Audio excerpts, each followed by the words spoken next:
My dad was a wrestler. It's ridiculous, and it's like the biggest company, like sports entertainment company in the world. They have tables, ladders, and chairs, cage match. Now, it's ridiculous.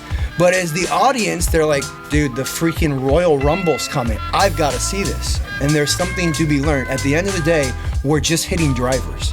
So if you're just going to hit drivers, you have to create a format that, lets us interact, talk the jazz, go back and forth, be comfortable, and do what we do best, and that's just absolutely smash golf balls. We have a very special guest, someone we've been filming with a good bit this week, World Long Drive Champion, Justin James. So, how's it going, Justin? Howdy. Living the dream. Yeah, I can tell you look super happy with that dinosaur on your cap hitting a golf ball. T-Rex hitting a golf ball. Yeah. That's all you need to know. That's all you need to know. T-Rexes would have really small swing arc. Yeah, there's no way they could even grip the clubs. It's kind of the irony of it, Well, you think about it, their driver wouldn't be USGA conforming. What are they, 47 feet tall? Oh, yeah, the club would be like 7 or 8 feet tall, the club, easily. Yeah. And he has a crown. Let's just talk about this dinosaur hitting a golf ball. I was going to say, where are we going with this right now? This is organic. Well, let's just brag about these guys. These are the two baddest dudes on the planet with a driver in their hand. They've been world number one for practically the last 7 years in I think 1 month. Martin Borgmeyer took the world number one spot. Steenberg was there for a week or a month too. But yeah, and then he got gypped. That's a different podcast. But that was funny for me, not for him. JJ ruined my life. 2017, we got on TV in the round of 16 and just destroyed me in front of my son. Won, right? His life's never been the same since. Never been the same.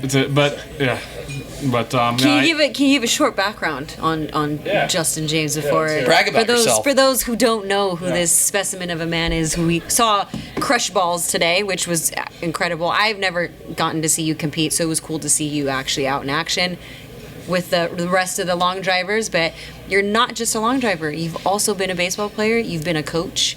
You're a family man. You're all sorts of things. So can you just give us a synopsis of your life? Oh yeah. 2-minute elevator speech. Not really. My dad, he played golf, bodybuilder, professional wrestler, short stint in the USFL. There you go. Started golf when he was 30, learned from Tiger's coach, won the Mr. California. I was born. Then started playing golf because why not? Okay, so I grew up with him competing in World Long Drive, LDA at the time, World Long Drive Championship. I played junior golf. I was pretty good, hit it far. There was another kid named Justin James, all right, and I think he won the junior LDA. I went the longest time thinking you competed as a junior. No. So there was another, and he was longer than me. And he was about your age. So we would play junior tournaments, and this other kid, Justin James, would hit it by him at 50 yards, and I'm like, what is going on? Did anybody think it was you? No, some people are like, I remember when you won as a junior. And I'm like, yeah, dude. And then there's a Justin James who actually made the big leagues, and they're like, you play with the A's? I'm like, yeah. So I kind of, it's great. Yeah. Right. Well, if you Google Bobby Bradley right now, I know there's the same thing. Yeah. This is bad. I'm kind of, but anyway. So played in the high school, then really took to baseball, NAIA baseball, played professionally, wasn't very good, short career, always planning on coming back to golf. Then Golf Channel acquired, or whatever, Long Drive. And so my dad and I had the conversation. So I think this is a viable career path because now there's momentum, TV, blah, blah, blah. And then that was it. So we just started training in his living room. And I was telling him today, with a net return in his living room, there's still Volvics in the wall. Wow. When I missed it's pretty cool. One day they'll be surprised. And that's where I started. First 6 months inside. And then I went to my first event, which was at in South Carolina. Yeah. Did okay, barely missed top 8. Second event I took second to Will Hogue. and that qualified me for Worlds. I took third that year and then won the next year. Yeah, both of you guys in your rookie debuts took, a semifinal in the World Championships, and you're going through a landmine of 128 hitters.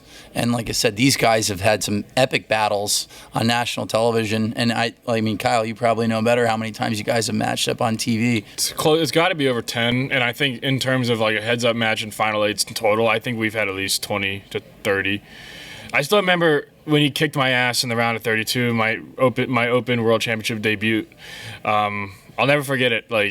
It was kind of like, if you guys watch the Rocky Balboa movies, it's kind of like when he first gets in the ring with Apollo and Rocky lands that lucky hook on Apollo and he starts to get some swagger, and then Apollo comes back and knocks him through the ropes in like 30 seconds. It's kind of like welcome to the show. And that was like my welcome to the show moment, was when, because I had an pretty good year, but never really gotten to the point where I was facing the absolute top guys consistently at the biggest stage. So I make it through the tournament to round of 32, and I draw Justin in a best 2 out of 3 round for sets. So whoever wins 2 out of 3 sets advances. In set 1, I hit like, the big balls were like 360 to 370, and I screamed at 3 of my first 4 balls. My long was 71 or 2. And I'm thinking, I'm going to be in the TV rounds. This is easy. And then I just hear this bing, and then a whoo, and then I see 396 pop up, and I'm like, okay, I'm reevaluating my career path now, because that is a number I can't hit. And he goes on to win Worlds that year, dominating fashion. Needed to hit at 270, I think, to win. You hit at 435. Yeah, he just went full gas. A kid, Mitch Grassing, was 0 for 8, and then JJ. I mean, you still went up with probably a 45-inch driver and still went 435 yards. Well, that's another one of those things. Well, yes, I did go up with a 45-inch driver. Yes. I'll just leave it at that. Yeah. Thank you, Art. Yeah. He's got a play driver in his hand. Yeah. That's all he's The got. legend of the play driver. Unbelievable. But yeah, 226 balls. Yeah, put that in perspective. He could have gone up there with like a 2-iron and had to hit it 270 yards, instead just goes full throttle and goes 435 and has probably the most epic celebration of all time. It was not a play driver, for the record. Oh, it wasn't. Oh, Art said it was. No, yeah, just Everybody was thinking you learn just let something every everybody day. ride. I mean, but I didn't want to live in infamy as a lie. But no, I just grabbed a different little hot either note way, and just, you could hit any driver and you just went bang. Well, what am I? 435.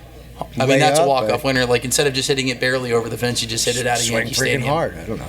Yeah, it was cool to watch. I mean, because like it gave me it was the first time I ever saw World Championship in person, and first time being in it. It was really cool to be there that late and see it be won. And you had one of those epic celebrations ever.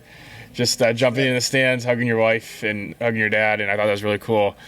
And then I think we had our match in Tennessee the next year. That was another crazy battle. I think finally hitting it good in the TV rounds, and you were hitting it unbelievable. And we went up in the finals, and I think it was like 398 to 396, and you got me. But those were really cool, and it's really cool to be able to do battle all these years, and like things change in life a lot. I think it's really cool how more or less we've been two of the best for half a decade now. Even a little more than half a decade. Yeah. So it's really cool to be able to face off all the time, and like going back to your dad's days, because one of the guys I respect a ton is Jerry James, your father, and this is the only father-son duo in the history of the sport to be world champions. And so like, what was your memories like of your father competing, back in the day? I know he won 05 and 06 was his senior championships, but like I know did he get in a little bit before that? And if you did, I know he had an open final eight too. So in the final eight, I think he took second, third, fourth, like literally every position. So when he took second, that was when Clayton Berger hit the line, and I mean they were interviewing him. It was 2003, I believe. Yeah. So they were literally interviewing my dad, like, how's it feel to be world champion? And Berger just hit a hot spot and just shot on him. So that was a bad beat. But yeah, he was. I mean, I don't know. He did it for 20 years or whatever. But it was one of the favorites every year in '97, and. It's cool to look at the old clips of him. The handlebar mustache one year. Yes. I was going to bring that up. It's a good look. I think you should go with it. It's about as masculine. gotta go as, if you do a handlebar He did mustache, that with a cowboy hat, and you got. I mean, I'm probably 6. I'm like, Wait, he what had is his wrong? cowboy hat on when he hit? Not when he hits. Oh, I was But like, just I kind of wanna walking see around that. town. Jerry James is a badass. He's a big scary guy. He is you like, know. what is he, 6'4", 6'5"? Yeah. And I He's a mean, monster. he can still kick pretty much everybody's ass today. Yeah. Yeah, likely. Yeah, I mean, and like it was cool. There was just He one goes clip. likely. There was just one clip of him when he smoked it, and he just starts egging it on, like, come on, go, come on. And he go, would talk go." a lot It's of just- smack, we'll say. Poo. And we talked about this, how, you know, We call this shit the poop. old Jerry, my dad, Mobley. Now Zubek didn't really, you know, he just showed up, won Worlds, and left. Similar to So you. good on him. Similar to you. Well, Pfister, and I don't want to speak for these guys, but from what I hear, a lot of these guys it was a lot more intense, we'll say, than us today. I mean, these guys were literally. Now, I'm not saying Pfister fought or whoever, but I'm just saying it was a lot more banter, a lot more intense, and you know, these guys would go to Metter for like $2,000. Like fly across the country. You got to win to make money. It was crazy, right? And then, I mean, obviously Worlds was big, but it was very intense. And my memories, like I went to Mesquite in '97. I was the year in 2000 when they couldn't have it at night, or it was 2000 or 2001, so they had to have it the next day. So I was there for a lot of these events when Zubek was winning. I was there the year Pfister won. You know, so long drive's really special to me because I grew up with it. You know, it's not like I just got into it a couple years ago and, hey guys, you know, I've grown up with all these guys. Something Kyle and I talked about today, like riding around the cart, is how I would love for some of these guys to be highlighted. I respect them, but there truly are some amazing hitters, amazing stories. Guys would do it differently, the way Mobley would do it and how he won in 2004, the way Pfister did it with just this brute force, you know, the way Zubek went about it. Really neat. There's so many stories that are so good.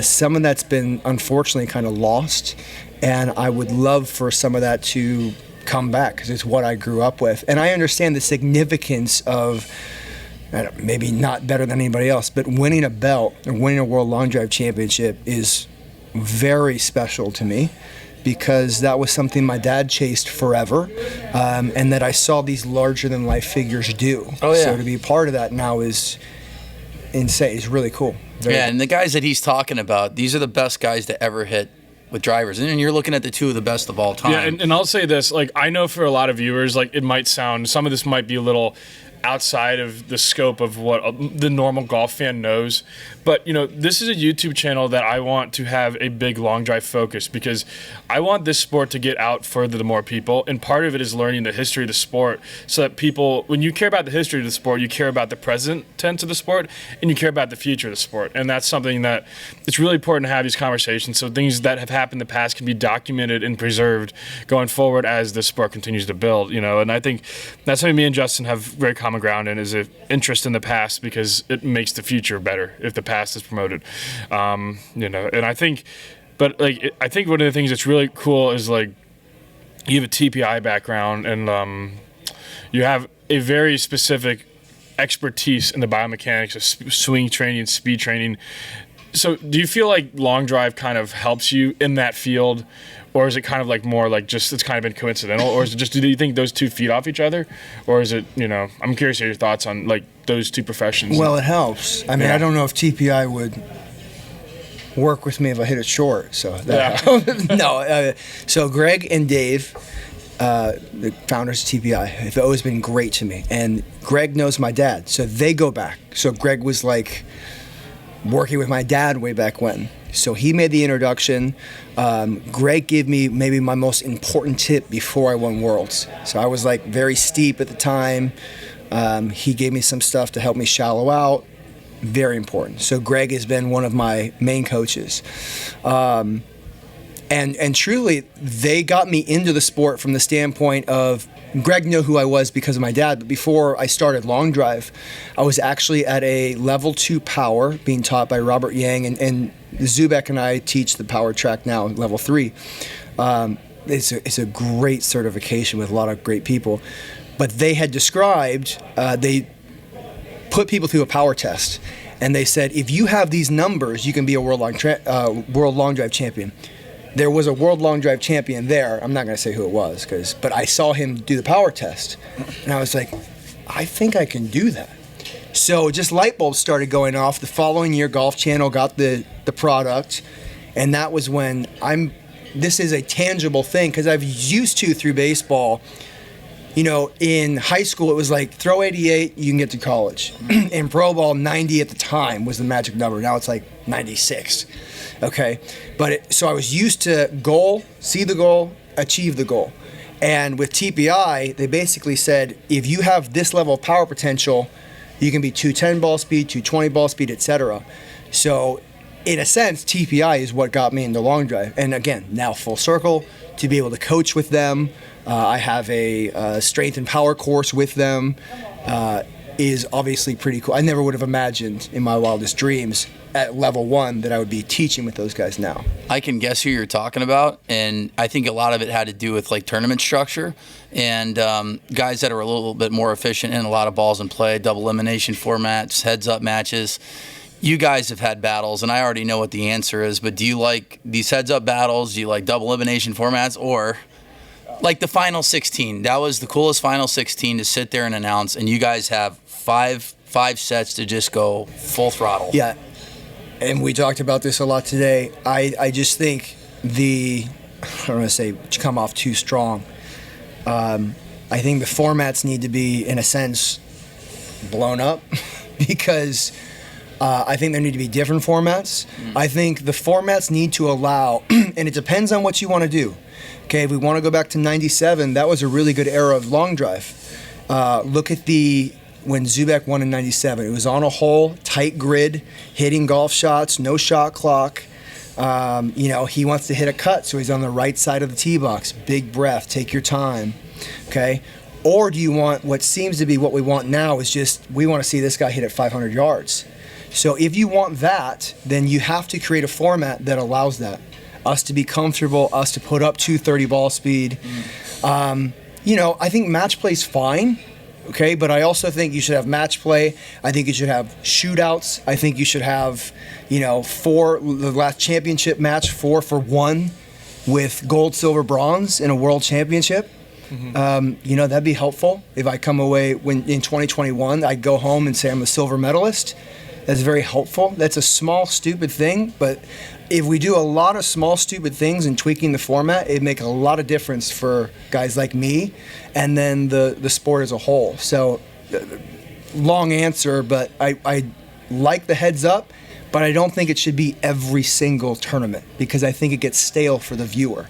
And we need new, exciting, crazy things. 2021 was nuts. We're sitting there and, granted the last, year or two, sitting in the booth, we have way more data in front of us, but to watch you guys go from 16 to 1 where you went right into the quarterfinals and you had 4 guys in the tee box, that was nuts. That was so much fun, and I may or may not have dropped an F-bomb. It's the best. And I know if you get on national television, they want to, have all the production, what have you, but sitting there as a fan, people kind of get accustomed to looking at that format on a television with 4 screens. It's always been my biggest frustration with TV, going back to when I won in 17 or whatever. You wait all day for 3 minutes, and then you get iced for an hour, then there was the 1 year with the lightning delay. I'm waiting 4 hours to hit 6-8 golf balls. And I'm like, folks, we could just have this wrapped up in half a day.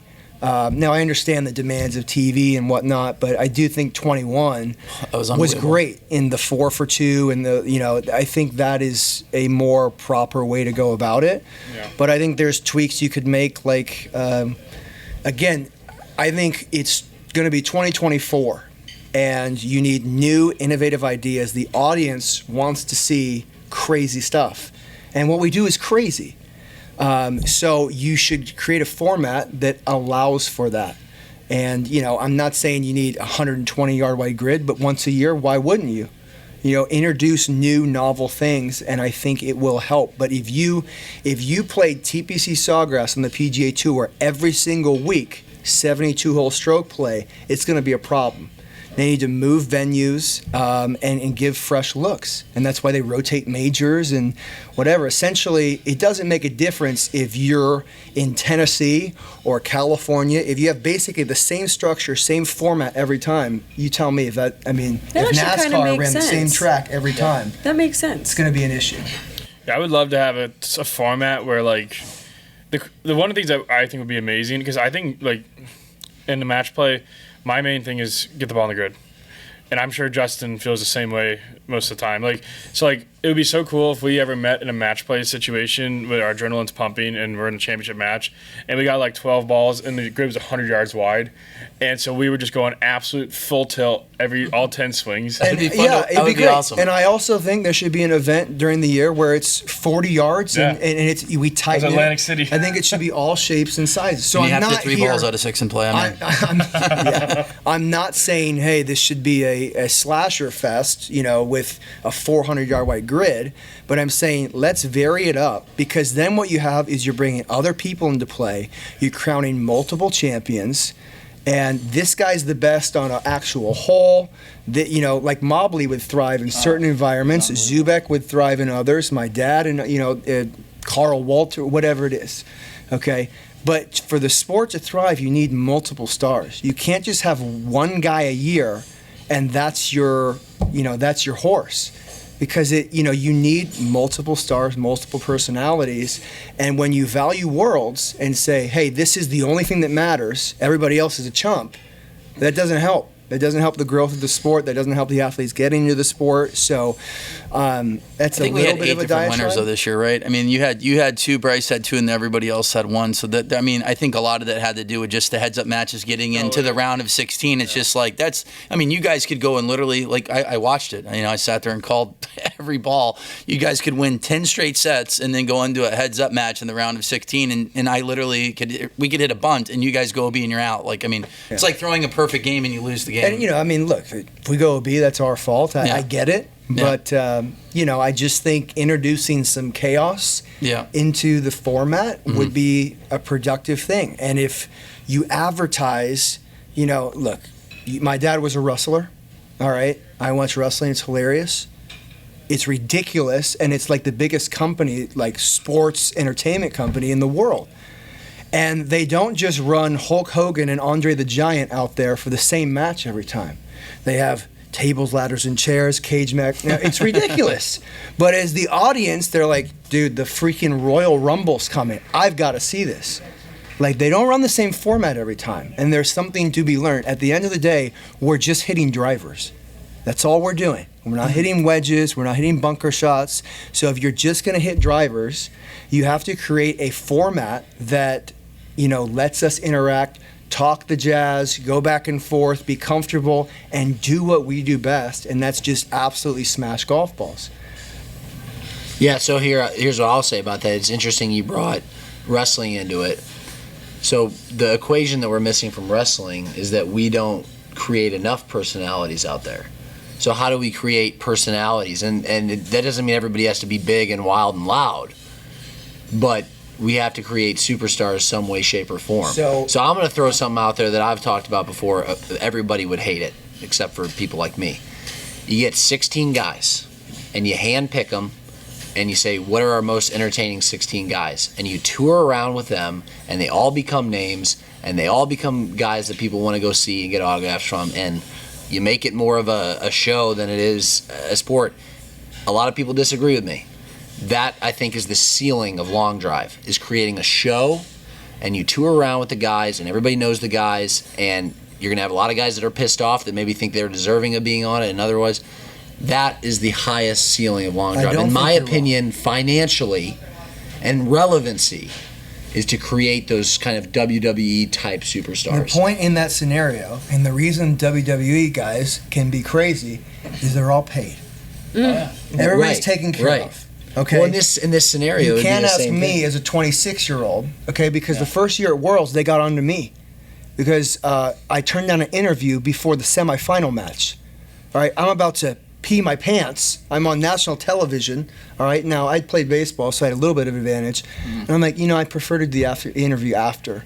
And the next year in the winter meeting or whatever, they were like, hey, don't ever turn down an interview. You guys, blah, blah, blah. And I'm like, I'm sorry, I missed the point or where you were taking care of us and my flight was going to be covered. I'm trying to figure out how, my wife and I can pay rent this off season, So, in this scenario, you would get right. You would because of so much fewer hitters and a smaller production and less time. So I think you're on the right track. But right. And of course, there's a lot of people that that are in the long drive world that'll probably listen to this. So now I'm speaking to you. Don't hate me for saying this because I think that I potentially would be one of those guys, even if my self-serving. Absolutely, because it's about creating I think you need to show more personality. personality. Yeah, he definitely doesn't have enough. But I don't know, I why aren't honestly your sleeves think cut though, if World Long Drive is like, how do we make the most money? That would be the way you do it. Because now you have people like Bobby Peterson who are going to say, we want to bring as many people into the sport to compete. We want 128-man fields. The people watching at home, which is where the money comes from, eventually if you want big money, is viewership and things like that, sponsorships. To get that stuff, they don't care how big the field was. They don't care how democratic it was. They just want a show. So Correct. That's my opinion. But I think you're on the right track. Yeah, and some people, so there'd be some really good hitters that are maybe lacking a little bit of personality or showmanship that would be left out. No, see, not you, because on a serious on a serious note though, it's money, man. This is not what I'm talking about. Justin has a personality. Yeah. He has an. That is the thing, is you do. Yep. He does stand out because he is so in control. He's kind of joking around like, oh, that'd be me. Like, see, Justin, for those of you listening, if you haven't watched him compete, he isn't loud or over the top, but he has his own way of going about it. Almost like when you used to watch Tiger when he was in control and just super focused, like hyper focused, and nothing can bother him. That's his personality. And that just because it's not loud and crazy and like my dumb ass doesn't mean that it's not a personality. And he's such a good hitter that works for him. Now, if he was me, then he would just forget about me really quick. But because he's a really good hitter, and that's the way he goes about his business, it's a little bit different than other people. People take it as this dude is in control, and this dude can't be, messed with or shaken with or whatever. And I remember one time you were late to a set in the World Championships in 2022. Remember, you were late to the set, and everyone's like, Justin, they started the time, they started the clock, and anybody else would have been sprinting to the tee box, and you did not break stride. You actually might have started walking slower just to prove a point. And I just think that it seems like you're that guy that can't be fazed. So in that regard to you, that's not what I'm talking about at all. I'm just saying you find the best, most entertaining combination of guys and talent, and there's kind of a combination of both. You find them, you stick with them, these are our horses, and then you reassess at the end of the year. And I just want to say this: the best part about what Bobby just said there was he shows up late to the tee. They're like halfway through the set, goes OB again the second set, and then goes win to get to the final eight, no problem, like one of the top seeds. But because I faced him a lot, and it's like I'm like, to be totally honest with you guys, I'm like go full tilt in my brain, like I'm so intense, like, and that's why I scream a lot, because that's how I keep my wits about me. And it's so funny when Justin and I face off, because it's me screaming go, and Justin's like, and he goes to pick up another ball, and it'll be like right on top of where mine is, like nothing. And it's like, I don't know, it's cool because like we have very contrasting styles, and I almost feel like it's kind of like how Tiger and Phil, or there's just people that are at the top of their game, they play it differently, and it makes it really look cool. I guess one more question I'd be curious to hear your opinion on, or I guess your response.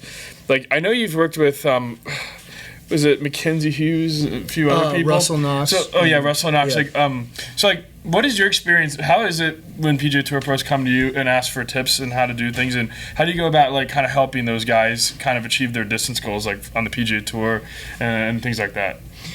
So, I mean, Russell is extremely easy. I just told him to swing faster. That's pretty much it. And then he started to hit it a lot farther, and everyone's like, oh, this guy, wow, yeah, Justin must know something I don't. But so, to the point that we talked about earlier, intention, which is so true. For a lot of those guys, it's just taking off the governor a little bit. There's 3 areas, okay, and this is universal for the person at home or for a PGA Tour player. It's golf swing, okay, so mostly that limits amateurs, not PGA Tour players. But there are certainly things PGA Tour players can adjust in their golf swing, like using the ground a little bit more, etc., reinforcing the things they do well. Golf swing's number 1. And for your super athletes, if your golf swing sucks, you can't hit it far. Like, no matter how big of a motor you have. Number 2 is equipment. So you can optimize equipment. And these are the 3 ways to get longer. Golf swing, equipment. Number 3 is your motor. That's the physical side. So in my business, everybody just thinks it's the motor. But, so that's why, what kind of coach, how would you describe? I like to just sit in the power lane. All right, I'm not Sean Foley. All right, I'm not Butch Harmon by any means. I have grown up my whole life around some of the best instructors in the world. I know the swing a little, but particularly I know, what's a power and speed killer and certain positions that can help produce speed. So I just try to highlight those. Hey, if you're telling me that distance, you absolutely have to get longer, here's some things you may want to think about. Work with your team, okay? So kind of as a consultant. Equipment, these guys are pretty dialed, but with your average guy, somebody comes in with a 6-degree launch angle spinning at 3,000, you get them 40 yards right away. So they're your best friend, so it's just, equipment's always the easy button, but again, swings first, because if they're 7 down and over the top like most people are, there's no equipment in the world that's going to fix that. Golf swing's always paramount. Number 3 is the motor, okay? And with the motor, we want to turn people with a V4 into a V6 and then potentially a V8, So it's just building the capacity of our speed. A lot of ways to do that. Movements first, then strength, power, speed. But that's kind of the way to go about short-term and long-term, distance gains, whether you're amateur or whether you're one of the best players in the world. If you're working with people, would you say it would be easier for you to work with a guy at home who's big and strong and kind of brute force, and then work with him to gain mobility? Well, here, Or someone like guy- Bobby Ray and me. There's if you have a race to potential, is it easier to get really big and strong, maintaining pre-existing mobility, or is it easier to take a guy who's not particularly mobile but he's big and strong and he's got all these power sources and then turn him into being a more mobile version of himself? Which would you say is easier? Someone like yourself. All right. Well, athlete, I think athe's maybe the wrong word, because there's plenty of if you look at him, he's strong as hell. I assessed him on Proteus. I haven't done a full movement screen, whatever. He's a big, powerful, strong guy. Yeah. All right. So golf swing. All right. He has some issues there. So that's the first area that I would attack. He's strong enough and powerful enough, likely from what I've seen, to be a world long drive champion. But it's probably golf swing first. Some mobility issues, right? That's likely where we focus. So that's part of the whole assessment, is figuring out what area, it's almost like building a player on a video game. It's like, okay, where can I elevate these bars to make him the ultimate player? So for him, it'd probably be golf swing side, mobility side, continuing to tinker the equipment. And, he's as powerful as I am, on the Proteus. So that power is not the issue with him, or the athleticism. It's likely the golf swing, equipment, tinkering, those things in. Because he reminds me a little bit of Martin Borgmeyer. A little bit. Martin, in due time, got a lot better with his mechanics, and he got a lot faster. So Martin changed. When I first saw Martin, he couldn't hit the moon. Yeah. And then, Tennessee this year, he absolutely diced me. So I OB the first 3 balls, and he puts 3 in play. Boom, boom, boom, and just buries me. There's the biggest vet move I've ever seen. He just torched 3 right down the middle. He's completely changed as a hitter. And it was very, very impressive. Unfortunately, not great for me, but, So as a long driver, from what I'm hearing you guys say, because I'm obviously clearly not in the long drive space, but you can't just have strength. You have to have the mechanics, the technique, because you guys are dealing with a short amount of space. If you have strength, you can get it OB. But if you have the technique as well, it's not just about OB; it's about speed too. Yeah. There's a reason that that's with retired. strength, isn't it?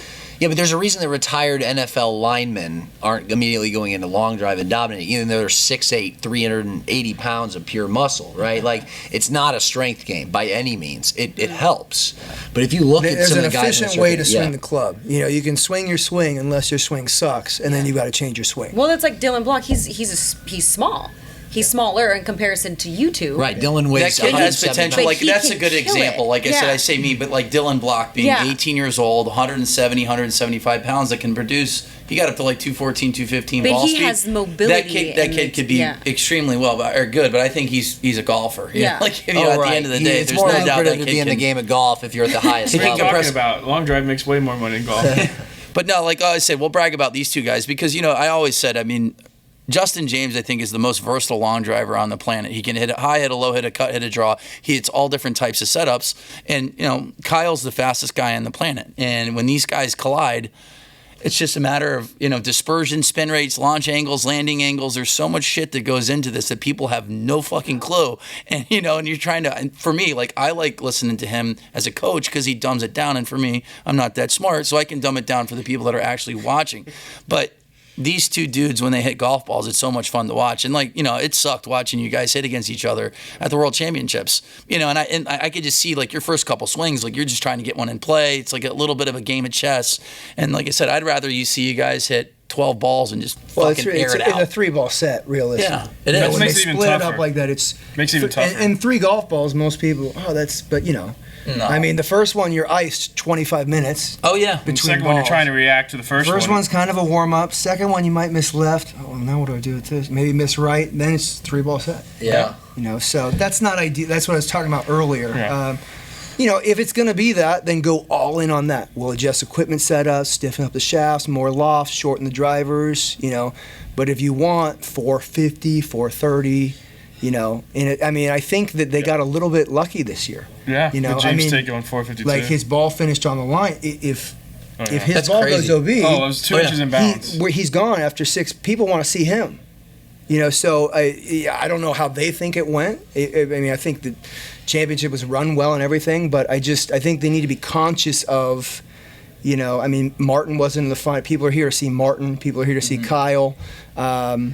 You know, obviously, if you don't perform, you shouldn't be there. But it's just. But yeah, it's I like don't know it's that like this format. this group right here. Like we want to showcase the best, you know, long drivers and athletes on the planet. I mean, I started the long drivers page, you know, Kyle was a joke, you know, but I'm like, you know what? At the end of the day, World Long Drive at the time, you know, was owned by NBC. They had like 30,000 followers. I'm like, let's just try to have more followers than them, you know. And then eventually you get Carroll on there that rips a driver, you know, 500 yards, and it gets like 10 Well, that was times really the engagement. important. That was the only source of long, like when we were hitting Yeah. at Bobby's, Yeah. you know, and I won 2 events at Bobby's back to back. Yeah. It was a nice pop at the time. That was the only thing that carried everything over. Yeah. So Just that like, was I mean, very yeah, it was important. fun, and then, you know, it turns into something else. But yeah, like I always said, like when I had that opportunity to try to acquire the sport in 2020, well, for me, I'm bringing back the Hall of Fame, you know, and I'm showcasing these athletes. I mean, all of us had different backgrounds, like college golf. We both played professional baseball, supermodeling, you know, whatever. And everybody has a story. And I felt like it needed to be told. And, you know, with this platform, hopefully we can talk about more about, you know, we had Jay-Z on, you know, 5 world championships. You got to see a bunch of them. I mean, Long Drive's given us a good outlet. You're so informative. This is the most informative podcast I think we've ever had. I've learned more about Long Drive in Not this more than podcast than I have in Jay-Z. the last. But yeah, but Jay-Z listen, you guys forgot are more in awesome. his sleep left. Sometimes Yeah. he talks. I'm like, Well, we can talk forever, guys, but we got to wrap it up because people are gonna be like, actually, I don't want to listen to Long Yeah, Drive anymore. so guys, we've been filming. I'm looking at the time. We've been filming now for 12 and a half hours straight. Yeah. But and it's just because we love doing it so much, and you know, it's so great having Justin here to film, and that is what this is all about: is trying to bring awareness to Long Drive, entertain people, teach them how to hit it further, and give them entertainment through a golf medium, and from the slant of hitting the ball far, being the differentiating factor. So, but this was a lot of fun. Justin and I have been good friends for a very long time, and you know, it's just impressive to watch him hit. And I never liked seeing his name drawn in a match against me. I remember when I saw that we were facing each other, I was like, awesome. Yes. The second fastest guy in the entire tournament and me are, yeah, that's perfect. But regardless, he's a great guy, and we'll link his socials to follow him down below. He's got tons of knowledge about the golf swing, the game, and long drive. And he plays pretty well. We played pretty well as a team, I think. So You guys did. He destroyed us. Just to put it. Well, you guys didn't make a lot of putts. yeah. You've been a great guest Yeah, on our absolutely. channel. What Absolutely. did you think of your experience in the Bombers Club? Quick recap for you. Did you have fun?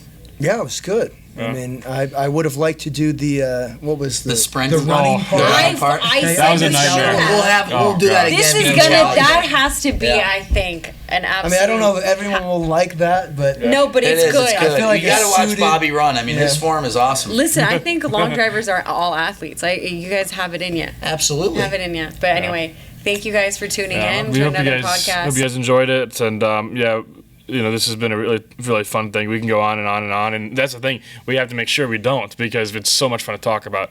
But guys, I really hope you guys enjoyed this. Hope you guys enjoyed hearing insight from Justin and our reactions to his thoughts and in general thoughts about long drive, the game of distance. But if you enjoyed this, please be sure to like the video, subscribe to the channel for more, comment other things you guys would like us to cover in future podcasts, and follow Justin on his socials. And with that being said, we will see you guys next time.